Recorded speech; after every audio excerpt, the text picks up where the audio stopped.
I've been joking with my wife a little bit about some of the things that I'm cleansing on, and she's finding some of them absolutely hysterical because they're kind of like cleansing in the room. I've been joking with my wife a little bit about some of the things that I'm cleansing on, and she's finding some of them absolutely hysterical because they're kind of like cleansing in the room. I've been joking with my wife a little bit I see what happened. about What's some of the happening? things that I'm cleansing on, I see and what's she's happening. finding. The YouTube is playing. That's why I thought, what? How's he speaking and not moving his lips? Okay. Yeah. Yeah, that was the YouTube playing. So I always forget that for some reason YouTube comes up and it's live mic on. It's crazy. Anyway, good evening, everybody. And so grateful to have you all here. And as you were just hearing that our brother Bob is gonna be not taking a break from us because I can guarantee you're gonna be here. We're gonna see you regularly. But this is not here. We're not here to cause people more work. And for me, I did say I do have to take a nap. I do get very tired because I'm doing this so much all day. Like from the moment I wake up in the morning, the moment I open up my eyes, I'm like coming in here, getting things set up, setting up playlists, figuring out readings, who's on when, answering emails, sending out recordings. It is a constant job. And if it wasn't such a joy, I would not be doing it. Because yeah, it will wear you out. But it can't, it's not supposed to wear you out. It's supposed to give you more energy and make you feel more alive, which uh, I guess over the years it definitely has. So I've become like superhuman in a lot of ways. But but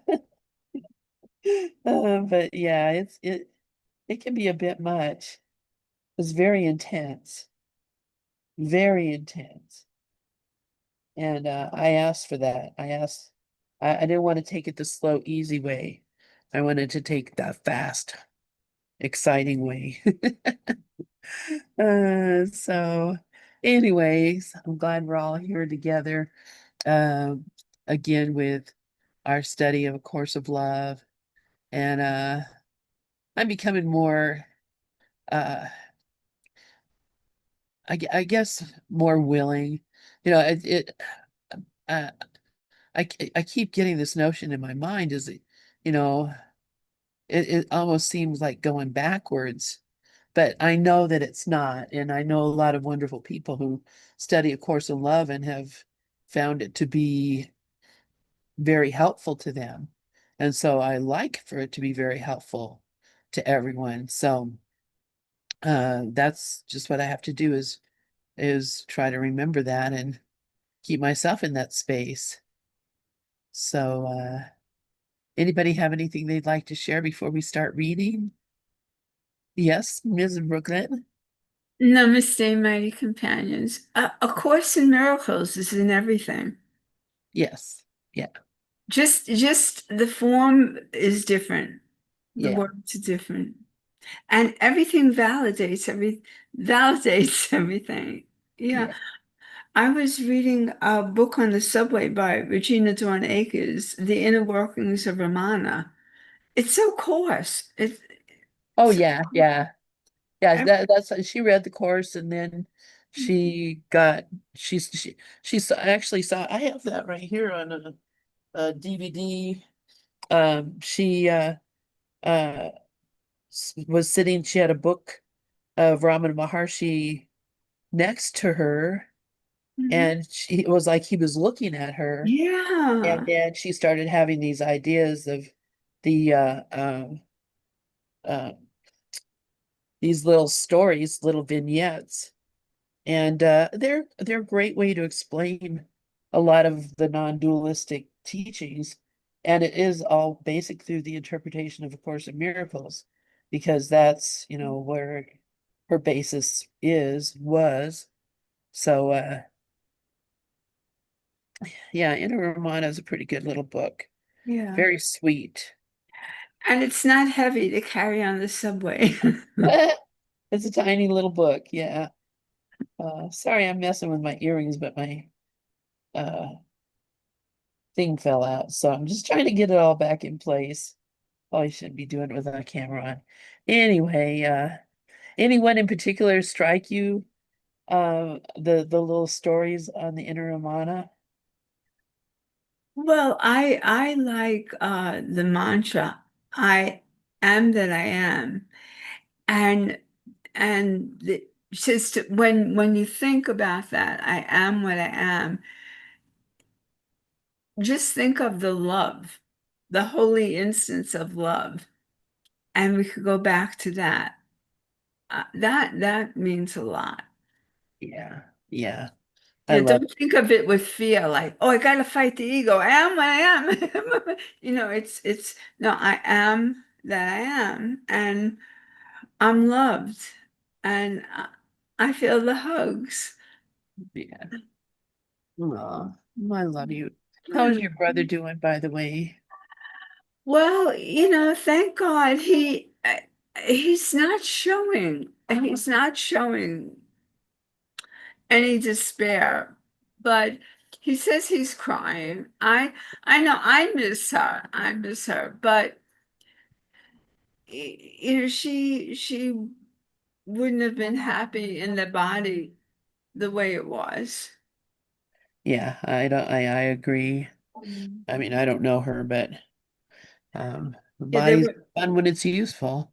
Yeah, yeah, like they were good. They were putting all the energy into her organs, and that was taking away from her extremities, Yeah. and they were turning gangrene, and yeah, and she was fighting for as long as she could. I'm so glad that she she stayed for their 45th anniversary and left the next day. Isn't that something? A lot of times people will do that. If Mhm. there's a holiday or a special day, they'll stay for one more day Yeah. just so they can celebrate. And then after that, then they can go Christmas or New Year's or whatever. So let us just get started. Let me bring up our book. And we're still in the prelude, A Course of Love. We're still in the prelude. We haven't moved out of that yet. So that's what I'm going to be showing. And uh, I don't have a song tonight, so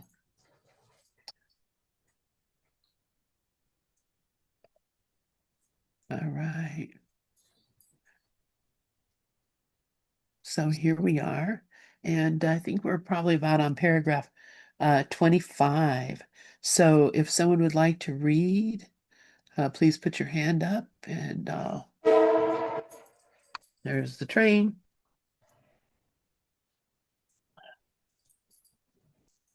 Would somebody like to read? Rafi, please, yes. Okay. I just want to say I read a thing in uh, Robert Adams' book, The Silence of the Heart. And one of the quotes he said was, always remember that the universe is your friend and it'll never hurt you. It is consciousness, and consciousness is love. So if you have a consciousness of love, you can't possibly have any problems. And I just wanted to pass that along. Okay, here we go. Yeah, paragraph 25. The Course of Love combined volume. God sees you only as you are. The Christ in you is also still and ever present. But the weakening done your ego by whatever learning you have done has left room for strength, a strength that entered as if by a little hole made in your ego's armor, a strength that grows and grows impatient with delay. It is not your ego that grows impatient for change, for your ego is highly invested in things remaining the same. Oh God, it hates change. It is rather a spirit of compassion that reels at the senselessness of misery and suffering, a spirit that seeks to know what to do, a spirit that does not believe in the answers that it has been given. The way to overcome the dualism that threatens even the most astute of learners is through the Christ in you, through the one who knows.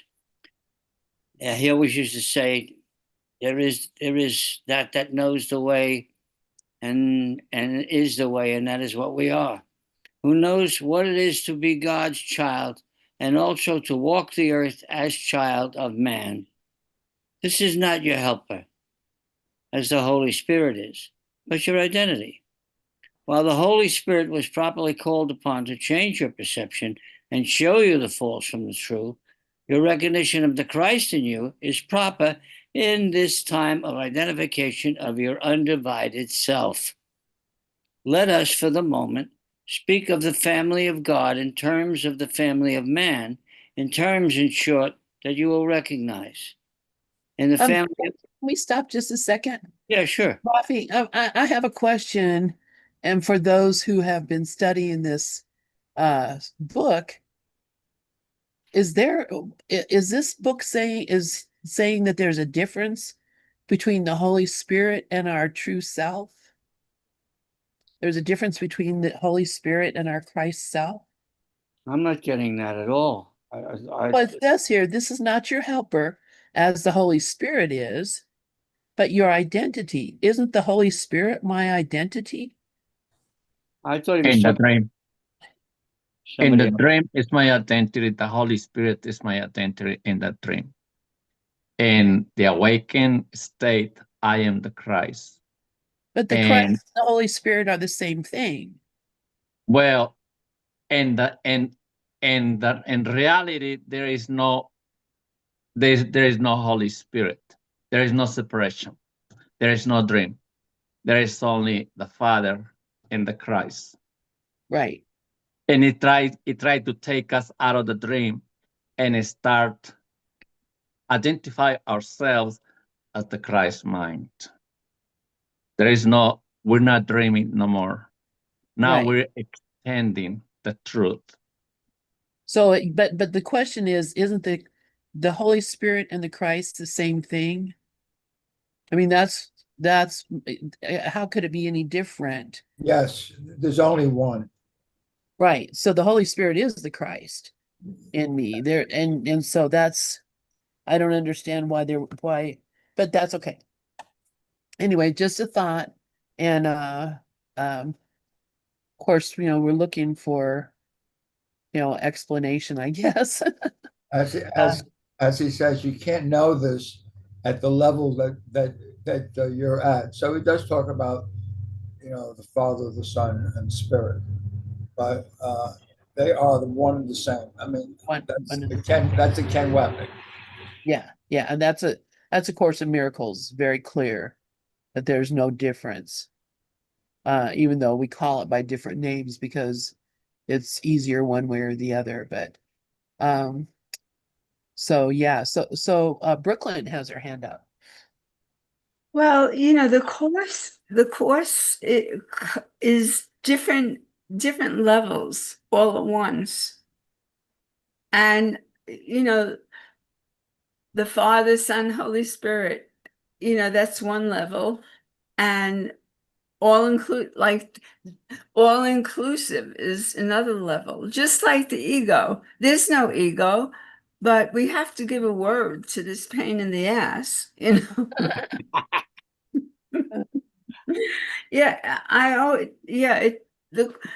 Course in Miracles talks on many levels, and words can be so confusing, Words Yeah. twice removed. Yeah, from reality, yeah. So That's well, right. my understanding,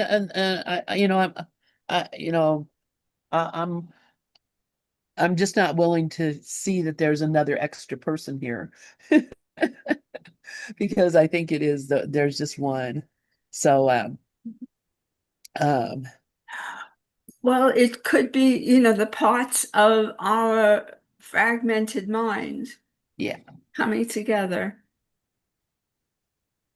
So, okay, all right. All right, continue on from 26. Thank you, Right. Rafi. Just to add to that, it says it really clearly. It says to walk the earth as child of man. To walk the earth as child of man says you're a separate human being. That isn't true. So that can't be a helper. The Right. Holy Spirit is not a child of man. The Holy Spirit is reality. There's your helper. And there's the doorway to the oneness that we truly are. Let us for the moment speak of the family of God in terms of the family of man. In terms, in short, that you will recognize. In the family of man, there are many families, but it is called one family, the family of man. It is called one species, the human species, which doesn't exist. Within this family of man are individual families, and among them, that which you call your family. A family has many members, but it is called one family. All of its members are descended from the same ancestors, the same bloodline. Within that bloodline are genes that carry particular traits and predispositions. A child of one family may resemble the child of another distant relative or a relative who lived and died many years previously. You see nothing odd or foreign in this. This is the nature of family, as you understand family. And beyond the physical nature of families, the bloodlines and the ancestors that holds the family together as one is love. The family is, in fact, the only place where unconditional love is seen as acceptable. Not me. Thus, no matter how good one child is perceived to be and how bad another is perceived to be, the love of the parent for the child is the same. A son or daughter does not earn the love that is given him or her, and this too is seen as acceptable and even right. Obviously, the nature of God is different from the nature of man. God does not have physical form and does not produce physical offspring. God does, however, have a son, a child, an offspring who must exist in some form like unto the Father within. The story of the human race. There is a story about the coming of God's Son, Jesus Christ, who was born, grew into man, died, and rose again to live on in some form other than that of a man. Those who believe the story have accepted that Jesus was God's Son before he was born, while he walked the earth, and after he died and resurrected. Whether this is your belief or not, it comes close to the truth in a form that you can understand. Jesus is simply the example life, the life that demonstrated what it means to be God's child. That seems rather obvious. Just as there is part of you that thinks that you are undeserving and made for suffering and strife, there is another part of you that knows that is not true. Think back and you will remember that from the earliest of ages, you have known that life is not as it is meant to be, that you are not as you are meant to be. The part of you that rages against injustice, pain, and horror does so from a place that does not accept and will never accept that these things are what are meant for you or for those who walk this world with you. And yet, your history, in which you still believe, will tell you that the world has always been thus and that there is no escape from it. Hello. In such a world, the question should not be why do we so many take their lives, but why do so many take their lives, but why do so few? There are many forms of pain and horror, from physical illness to torture to loss of love, and in between these many frightful occurrences is the equally distressing life of the purposeless, where hours pass endlessly in toil that is the cost of your survival here. Even those who have studied much and learned the lessons of the course well, leave their learning and their teaching sit idly by while they earn their living until the dust that has collected upon it obscures it from their sight. Well, that's kind of an accusation. It's the cost of turning back when heaven could have been reached, the cost in continuing to believe in the laws of the world that govern the survival. the way of those who chose, this is not the way it is meant to be, and then doubt their knowing. This is the way it has always been. They cry. Rafi, get closer to your mic. Oh, can't you hear me? You just dropped kind of back like you were in another Oh. room. Sorry. That's This okay. is the way it has always been. They cry. They lament that they see but one real world while heaven waits just beyond their willingness to proceed. You are the creation like unto your Father, and the family of man is like unto the family of God. Just as children grow in your real world and leave their family separate from their family to begin their own life, so have you done as part of God's family. I see that. In the human family, the separateness and independence that comes with age are seen as the way that things should be, and yet a return to the family of origin is also seen as natural. Children go away for a time, eager to assert their independence, only later to return, especially on holidays. The return is the symbol of maturity, acceptance, and often of forgiveness. What does it mean to believe in God? You recognize that you cannot know God in the same way in which you know another human being, and yet you keep seeking this type of knowing. Even with another human being, knowing what they stand for, what their truth is, what rules they obey, how they think, and how what they think aligns with what they do is the essence of knowing them. God gave you the word to know him by. God gave you the word made flesh as an example to live by, an example of a living God. What more than this is necessary? Diligence. You seek form when you already have content. Does this make any sense? You read what authors write and feel that you know not only their characters, but them as well. Yet you meet an author face to face, and you can seldom see in them what you saw in their writing. When you meet an author face to face, you view their form. When you read their words, you view their content. When you quit seeing with the ego's eyes, you quit seeing form and quit searching for it. Thank you. You begin seeing content. Content is all you have of God. There is no form to see, yet in the content is the form revealed. This is the true seeing, for content is all and form is nothing.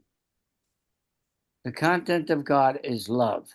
Jesus embodied God by embodying love.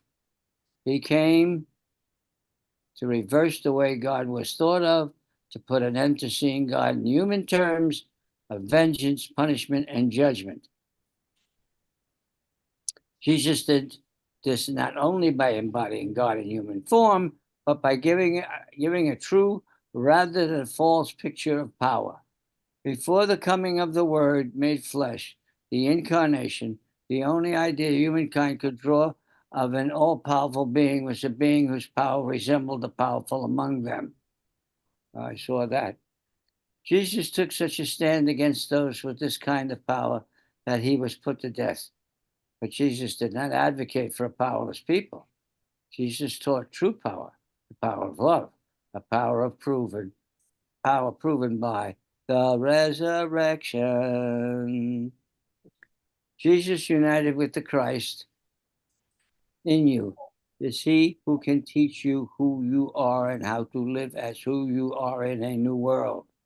He can open heaven to you and walk you through its gates, there to exchange this world at last for your true home. But it is not your body that will pass through heaven's gates, nor your body's eyes that will view the new world you will behold and take with you.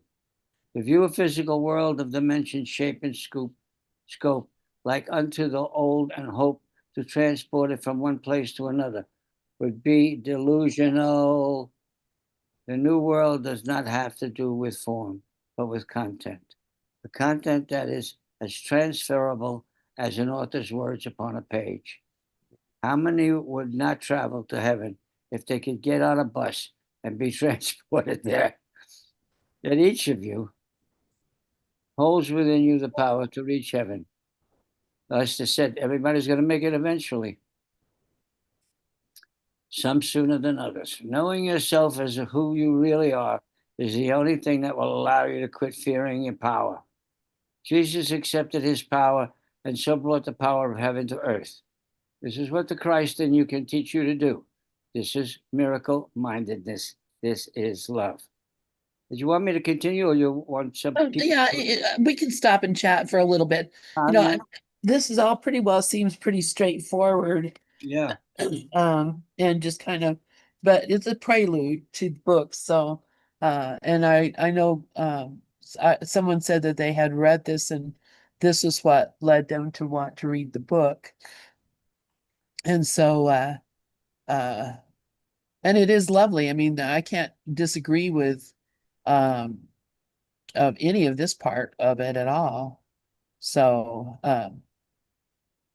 yeah, does anybody have any thoughts? Let me look at the, uh, board to see if there's people who will put their hand up or want to say something.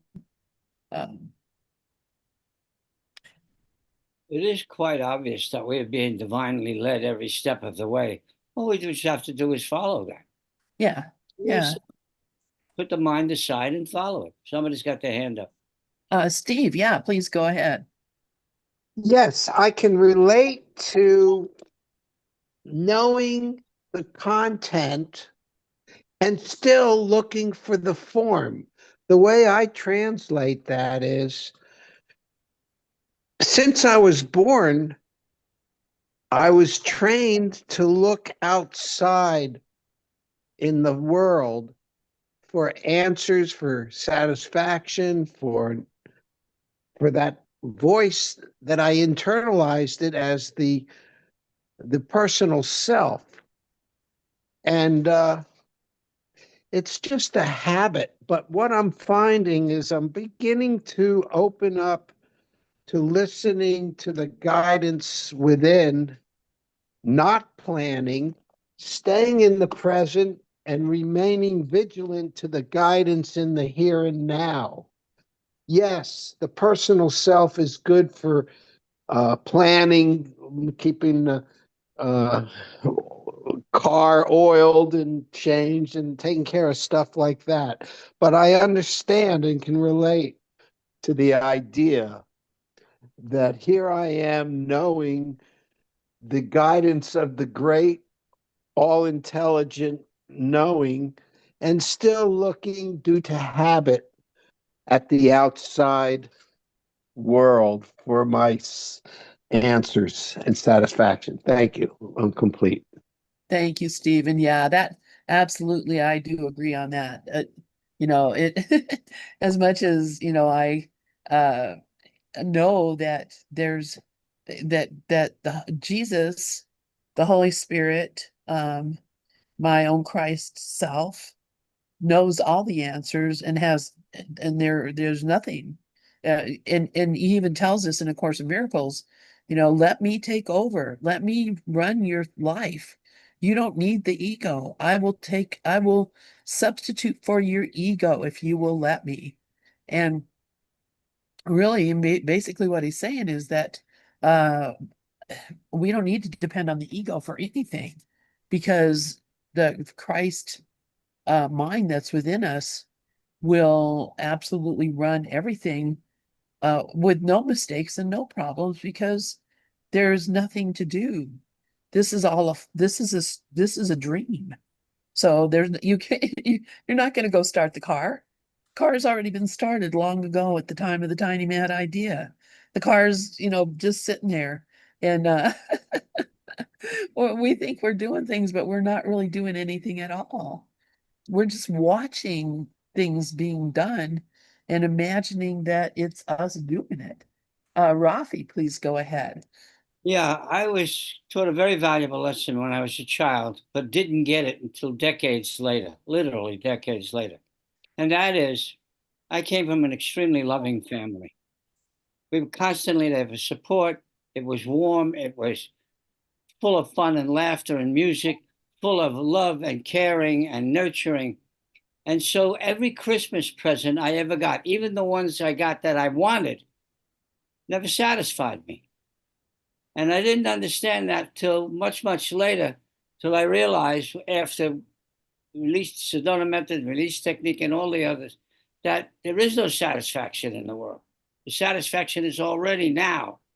It is that basis of what I am. And that was the lesson I was taught as a little kid. I finally got it. Thank you. But it's interesting how the lessons are there constantly. All you got to do is be alert to them and be open and receptive. So I just wanted to share that. Thank you, thank you, thank you. Yes, and once we start seeing it, you do see, I've knew this my whole life. I knew this before I even had words to describe it. So this is, it's a no-brainer because it's a Christer. It's our own Christ mind, the Holy Spirit in our own Christ mind that is making this work, making us able to do what we do. Brooklyn, please go ahead.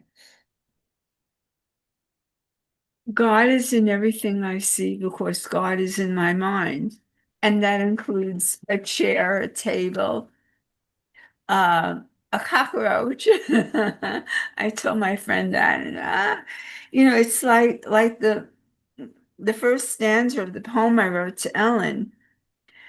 You have rejoined the place of here, beyond and in, all forms imagined.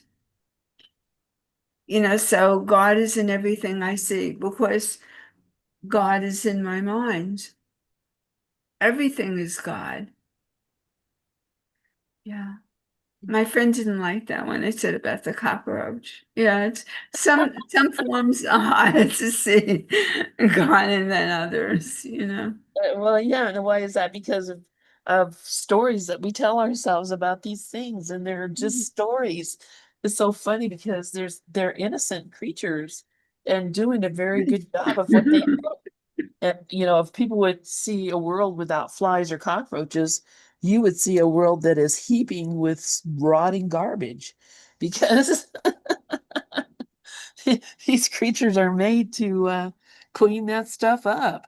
But of course, we just see it as a sign of sin.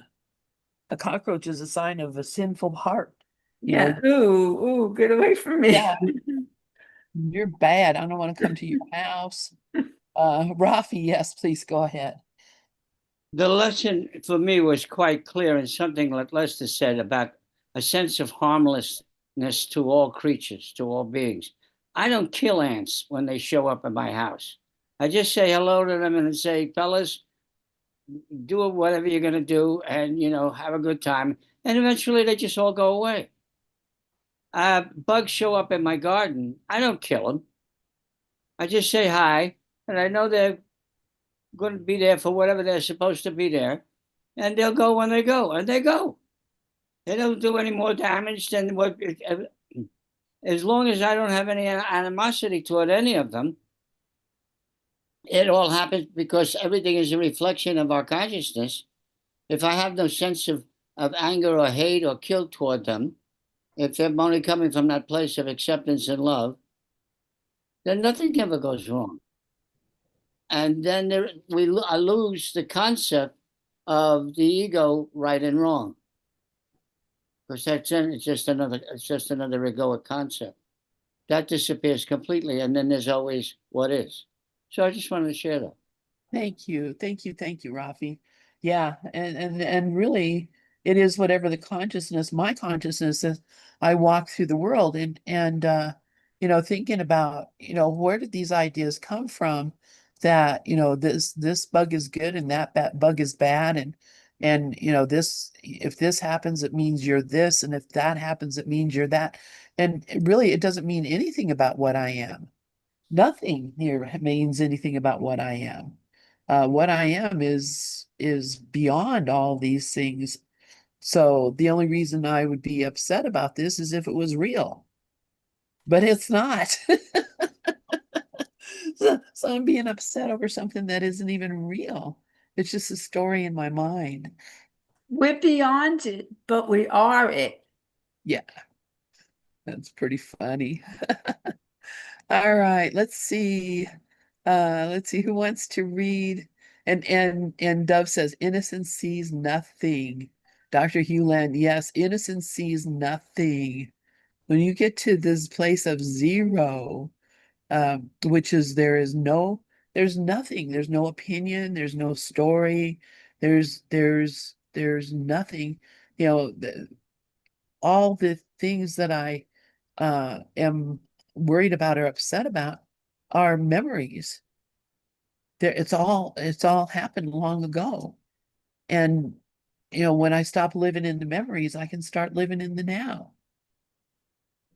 Okay, so who wants to read paragraph 38, starting there?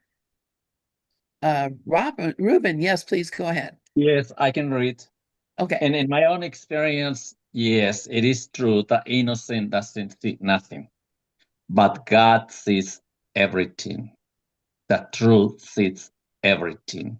But it was necessary for me to embrace that nothingness, not to see anything, because everything what I was seeing was based on the ego thought system. But now, through the eyes of the truth, everything becomes real. Everything is real. Everything is love. Of course, everything is content. There is no form. And wherever that form appears, it's just a representation of that content, a representation of love. So number, you say 38? This Yes, is one. 38. Yeah. Yes, 38. this is oneness. The Christ in you teaches only in the sense of imparting knowledge that you already have, and once again have access to as you join with your own self. Once this is accomplished, you are accomplished because you are complete. But if your joining with Christ is the accomplishment and completion of all lessons, who provides the lessons? This is Jesus. The Christ in you is your shared identity. This shared identity made Jesus one with Christ. The two names mean the same thing, as oneness is what was always shared and always will be. You are eternally one with Christ. The only way you can identify Jesus differently is to relate to the Jesus who was a man, the Jesus who existed in history. This is the same way in which you are able to see yourself as man or woman, as a being existing in a particular time in history. This one, or at least three-dimensional nature of your seeing, is the nature of the problem. If you cannot see yourself other than as a man or woman living in a particular place, in a particular time, you cannot see yourself. That Jesus comes to you again in a way that you can accept to lead you beyond what you can accept to what is true. To tell someone, even a young child, that a caterpillar becomes a butterfly is seemingly unbelievable. This does not make it any less true. The butterfly, although some perceive it as being lovelier to behold, is still the same being as the caterpillar. The caterpillar did not cease to exist. It simply transformed into what it always was. Thus, it will seem as if the butterfly is both butterfly and caterpillar, two separate things becoming one. You are well aware of the fact that if you could not see the transformation take place with your own two eyes, you will not believe that the two seemingly disparate creatures were the same. Someone telling you this story of transformation without being able to show you proof that you could see will be accused of making up a fairy tale for your amusement. How many of you see the story of your own self in the same frame of mind? It is a nice fairy tale, an acceptable myth, But until your body's eyes can behold the proof, this is what it will remain. This is the insanity of the nightmare you choose not to awaken from. It is as if you have said, I will not open my eyes until someone proves to me that they will see when they are opened. You sit in darkness, awaiting proof that only your own light will dispel. Your willingness to learn is evident, or you will not be here. You have been told and told again that that little willingness is all that is necessary. Why do you seem then to have not advanced or to have advanced only a little bit when your willingness is mighty? Only because you have not vanquished the ego. You learn and then you let the ego come and takes all you have learned from you again and steal again. It is ingenious in its ways of getting you to turn back again and steal again until you feel as if you are going in and out through a revolving door. You wear yourself before you begin your learning, and the ego cannot take yourself from you, but only can obscure it. Thus, the teachings you need now are to help you separate the ego from yourself, to help you learn to hear only one voice. This time, we take a direct approach, an approach that seems at first to leave behind abstract learning and the complex mechanisms of the mind that so betrayed you. We take a step away from intellect, the pride of the ego, and approach this final learning through the realm of the heart. This is why, to end confusion, we call this course a course of love. Amen. Thank you, Ruben. And so we can just stop and talk for a little bit. Um, uh, uh, so, um, and I wanted to mention something that I had kind of heard of rumblings of off and on throughout the years, that some people believe that A Course in Miracles is very intellectual and that like Ken Wapnick and his teaching was very intellectual. And it just is so amazing to me as I've been studying this course for many years and never once imagined that it was intellectual. I really only ever saw it as being a deep plea from Jesus to open up and remember the truth of who I am. And the intellect is basically in the course's state, in the course's um, understanding is really just an expression of the ego. And so the Course of Miracles doesn't appeal to our intellect, it appeals to our heart.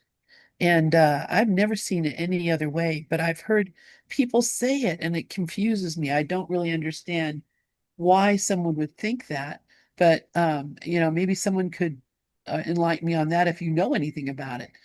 Brooklyn, yeah, please go ahead. Rafi was first. Oh, okay, Rafi, I'm sorry. Yeah, I just want to address this thing about pride. It is so dangerous. Lester Levinson used to call it a hide. Pride is a hide. From the lower to the higher feelings, apathy, grief, fear, lust, anger, pride. Pride is where we hide all this stuff. Pride will say, oh, what are you telling me all of this stuff? I know all of this stuff. Come on, man. I don't need to hear this again. What are you kidding? Give me something with a little more meat to it. What are we wasting our time? You see the ego, pride, the danger in all of that. That happens to a lot of people. They get into a thing, Course in Miracles, releasing, inquiry, whatever they do, and they get to a point where they say, "I know all of this shit. Are you kidding me? Come on!" And underneath that is a tremendous amount of fear, And that fear is usually, I don't want it this way, I want it that way. There's a lot of resistance here. There's a lot of frustration, anger, and all of a sudden you're into wanting control. Well, the advantage is that if you can see that you're in pride, and then you can feel the wanting control feeling, you can let it go and get back on the path and be in peace again. So I just wanted to share that. Thank you. Thank you, Rafi. I appreciate that so very much. And yes, it's just returning to the innocent self that I am. Brooklyn, please go ahead. Pride goeth before the fall. But when I opened up A Course in Miracles, I was like, that wasn't my intellect. That wasn't my intellect. And I gobbled it up till I got to the lessons and then hit my head against the wall. What? I could only do one a day? What? And no, that wasn't intellect. No. Yeah, well, obviously, me neither. I had been involved in the intellect. I used to, be following like G.I. Gurdjieff and P.D. Ouspensky and the Fourth Way, and then I was knocking my head against the wall because I was trying to watch my thoughts and I was not in that mode at that time to do that. So it really, but when I found A Course in Miracles, it was, it was like, yeah, like, remember when, in the Bible, Mary, when she found out she was pregnant with, Jesus, and she went to visit her cousin Elizabeth, and Elizabeth was pregnant with John the Baptist, and the baby leapt in her womb when she came into the contact with Mary and the Christ that was Jesus. The baby leapt in her womb. That's how I felt when I started reading A Course in Miracles. It was like it just leapt in me and just caught me. It was just, and then that opened me up for all these other things. And oh God, and I'm so grateful. Please, Sharonda, good to see you. Thank you. Thank you, Lynn. Good to be with you guys. Well, I have friends who say, don't say guys. Good to be with you all. For me, I started course 30 years ago, and I do remember it being a lot of concepts, just a lot of look at how you're thinking versus it was a lot of concepts. As I've been reading Course in Love a little bit now, and it took me a while to come to Course of Love. I was not open. It was like I was using Tide, and now there was this new improved Tide that I had to have to get my clothes clean, and I just really resisted it, as if Course in Miracles, for me, like as if that wasn't enough. How could it not be? And for me, A Course in Miracles, over these years and even these last months, it's more and more love. It's just more and more love. And so as I've been reading Course of Love a little bit, and maybe I'm still comparing, but as I'm hearing the comparisons, it's like, let me just drop all that. Let me just be with where I am, reading what I'm drawn to. And if I think about the mind of God I am, the oneness of the Christ consciousness, what does that have to do with intellect or the heart? It's just the divine mind. And that has, to me, I'm going to borrow from Asia's wisdom language, it is divine intelligence. It is divine active intelligence. It is love and wisdom. It is will and power. It's all of that, but not separated out. It's the isness of all of that. And it's so beautiful. I want to really work at not talking about the differences between them and just be with what it's bringing up in me and for me. That would work pretty well. All right. Thank you, Sharonda. And yeah, I absolutely got that. And I know exactly what you're saying. And so I just see, yep, I do continue to want to be uh in charge. Ruben, please go ahead. There is another part of this book that we have three books here in this Course of Love. And we have that introduction for that 3 books, but we have a introduction just for this book, book 1. And it's at the end of the book, Learning in the Time of Christ, part 1. And for us, when we start reading that, before we start with book number 1, it's like setting the parameters of giving us all the instructions how to read it, how to apply it. Book number 1. And we have another part that speak directly to book number 2 and book number 3. And I'm not too sure if we, in this group, we already read that one, Learning in the Time of Christ, part 1. But it speaks very well from chapter 1 to chapter 31. And it's like 2 or 3 pages only. Okay, so are you saying that we should go and read that part before we start reading chapter 1? I suggest, because it covers everything. Yeah, what Charanda was talking about, he mentioned that too, that we had to leave all the past and we come with an empty mind and we just let these words give us the message. That's what it talks about it in this part of the book, Learning in the Time of Christ, Okay, part 1. let me see if I can find that. Lucky thing with this Kindle, you can kind of, yeah, it's at the end of Yes. chapter 32. And so you read that and then you go back to chapter 1. Yeah, we read part 1, we finished part 1, and after that we go to the first chapter of book 1. Okay, so okay. Because all right, let me you got to help me here. Because this is a little confusing, as I'm sure I'm not the first and only one that's been confused. Do you see the table of contents over here on the side?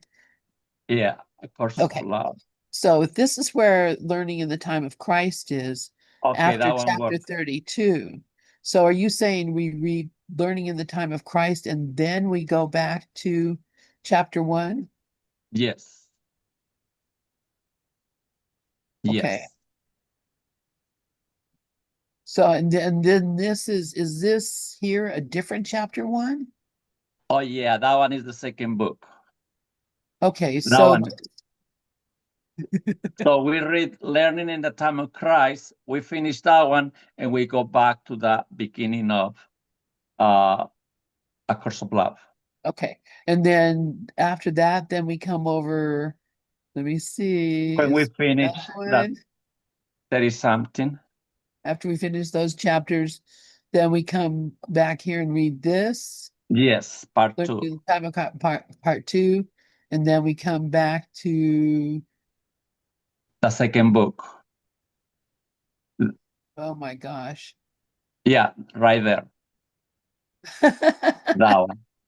That's weird. Is there any explanation for why it's set up like that? Well, in the beginning, all this learning in the time of Christ, they put it at the end of the book.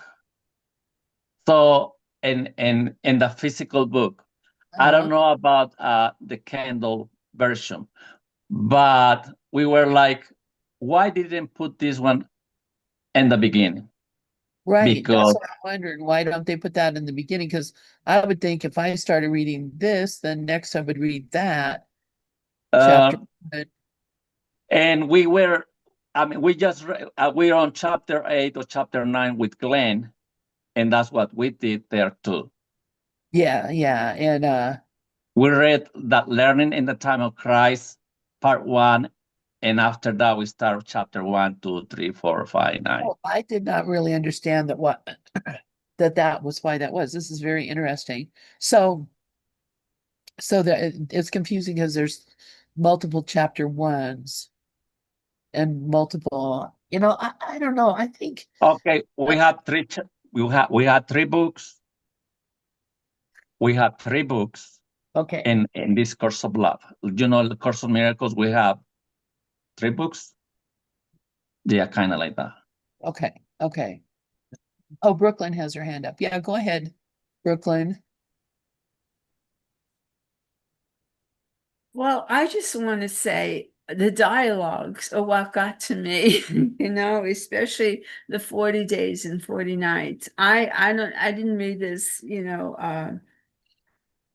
I especially this one.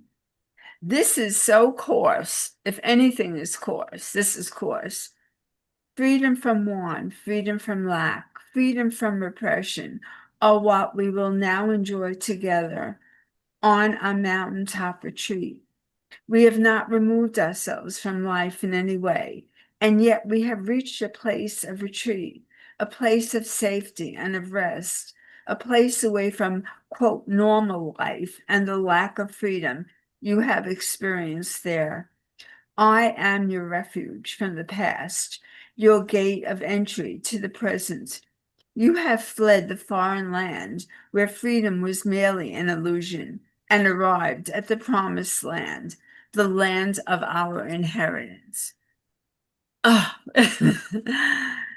yeah, that's real nice. That's real nice. Where are you reading, Lynn?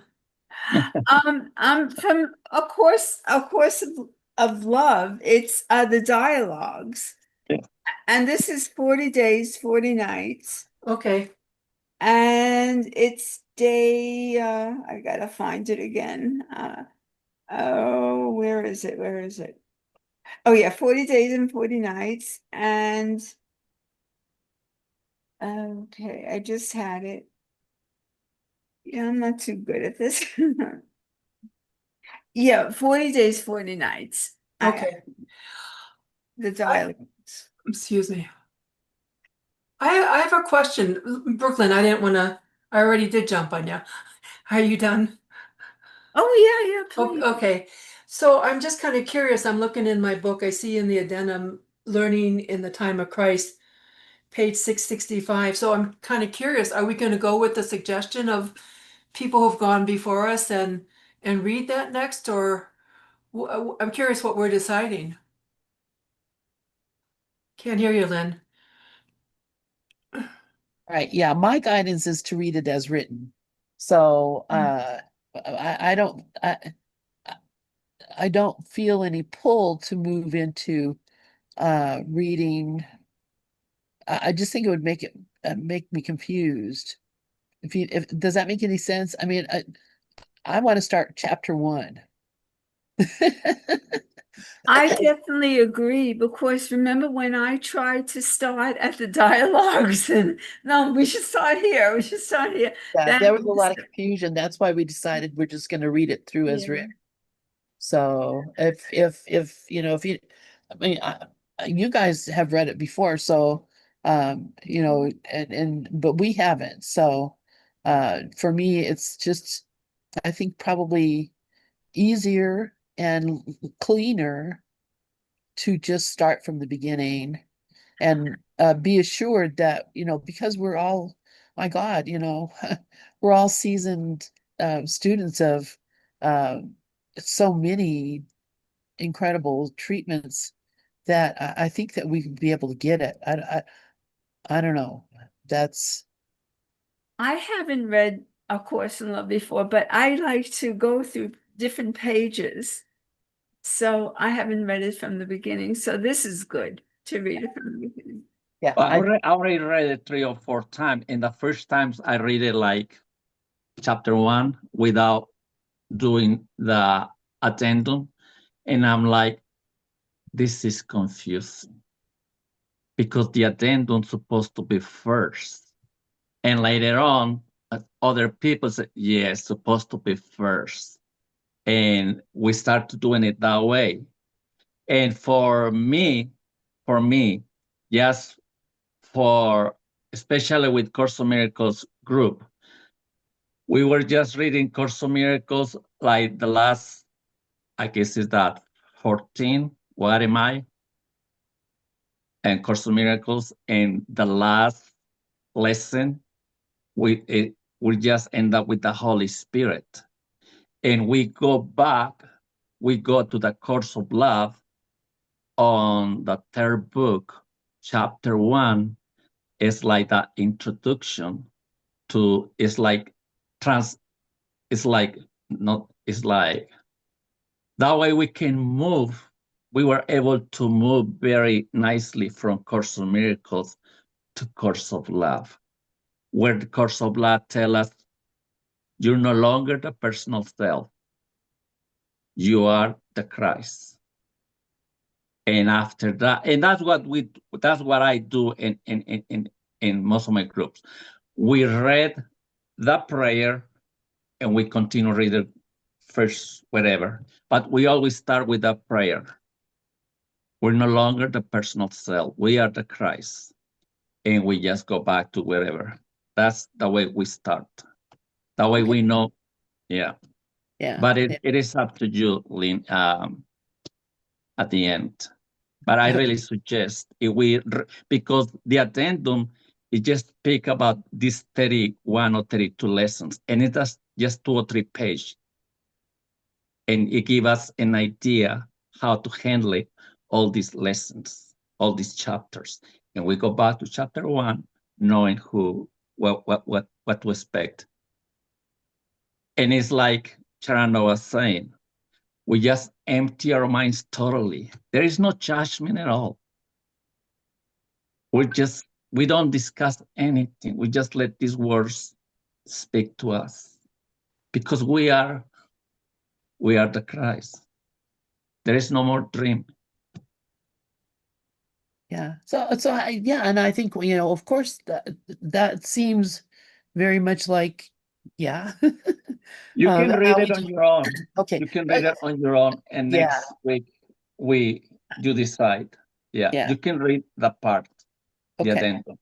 And and you we'll decide. see if we can, because our time is up. But I'm thinking, yeah, because we don't normally just read through things. We read a paragraph and talk about it for an hour. So we do a really deep dive into things. I've just been kind of letting us just read through because first I was trying to catch up with Glenn's group, but then I realized there's no way we're going to catch up with Glenn's group because we really want to know what's being said in every part of it. So we'll do, you know what, Ruben, next week, uh, we will, start the addendum and, or read that thing that you just said, the learning in the time of Christ, and then see if that, again, well, it should help. Yeah, it is. A Course of Love. It is a transmission. Absolutely. Let's see. Ian says one of the major differences I observed between A Course of Miracles and A Course of Love is that A Course of Love, let's see, encourages us to create heaven on earth, whereas A Course of Miracles has a tendency to suggest that because of the belief that this world is an illusion, it's a futile effort to pursue the creation of heaven on earth. And yes, absolutely, there's no reason for us to pursue the creation of heaven on earth. It's here already. The only thing we're being instructed to do is to see it and to know that it's here. There's no creation of anything that's going to happen. Nothing is going to change. The only thing that's going to change is our own vision. And so I hope that A Course in Love is not going to start trying to encourage me to create heaven on earth, because that ain't happening. It's impossible. It's like, create water out of this fire, will you? Or create fire out of this water. It just not the two don't mix. So Brooklyn, yes, please go ahead. There's a happy dream when we learn to change our minds. That's right. Heaven on earth. And That's- Sharonda, it's day 9. It's day 9 out of 40 days. Day 9. the thing that you read. Thank you. Yeah, Sure. thank you. Thank you. Steve, yeah, go ahead. Whenever I read anything, Course of Love, Course of Miracles, listen to Neville Goddard, Joe Dispenza, the list goes on and on and on.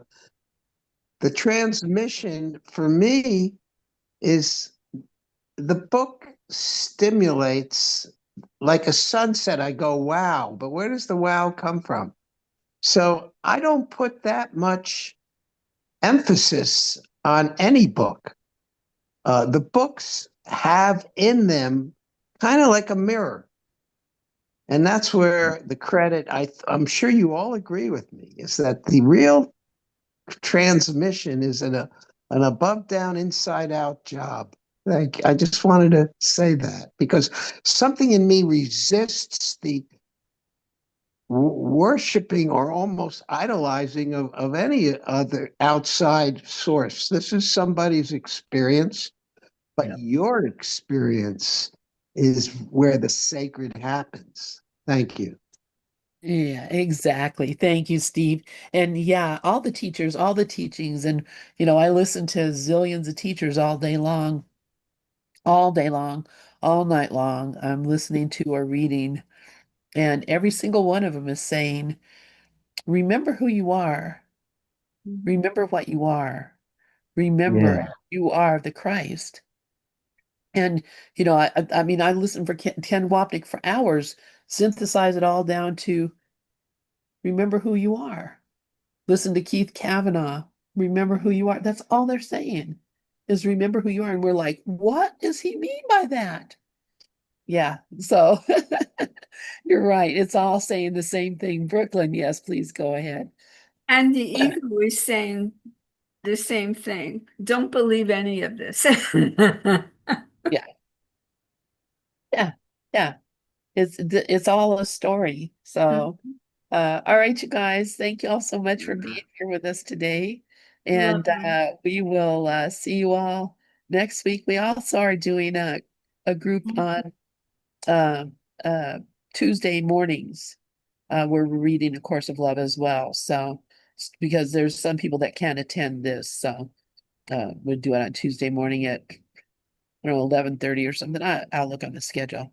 Anyway, love you guys. Thank you all. Big hugs. Big hugs. Big hugs to you. Everybody have a beautiful night.